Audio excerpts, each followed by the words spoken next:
Hello everyone, আসসালামু আলাইকুম। আজকে আমি আপনাদের সঙ্গে শেয়ার করব লাউ শাক দিয়ে ডাল রেসিপি।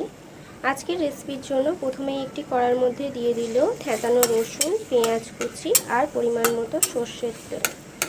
এখন খুন্তির সাহায্যে একটু নেড়ে চেড়ে নিচ্ছে, পেঁয়াজটাকে একটু ভেজে নেবে।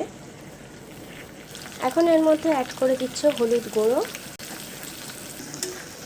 এখন হলুদটাকে একটু নেড়ে দিচ্ছে। তারপরে এর মধ্যে অ্যাড করে দিচ্ছে মুগ ডাল আর মসুর ডাল।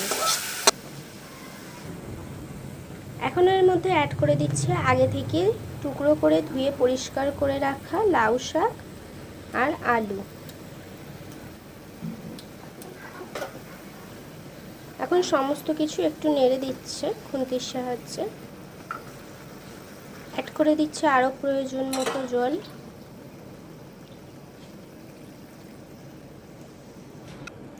অ্যাড করে দিল কাঁচা লঙ্কা।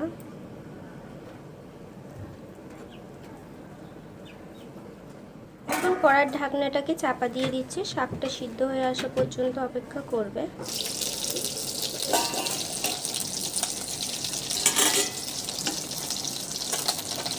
কড়ার ঢাকনাটা খুলে নেড়ে ছেড়ে দিচ্ছে। এই পর্যায়ে ডাল, শাক আর আলু অনেকটাই সিদ্ধ হয়ে এসেছে। এখন এর উপর থেকে ছড়িয়ে দিচ্ছে জিরে মরিচের গুঁড়ো আর অ্যাড করে দিচ্ছে পরিমাণ মতো লবণ। এখন সমস্ত কিছু আবারও একটু নেড়ে দিচ্ছে।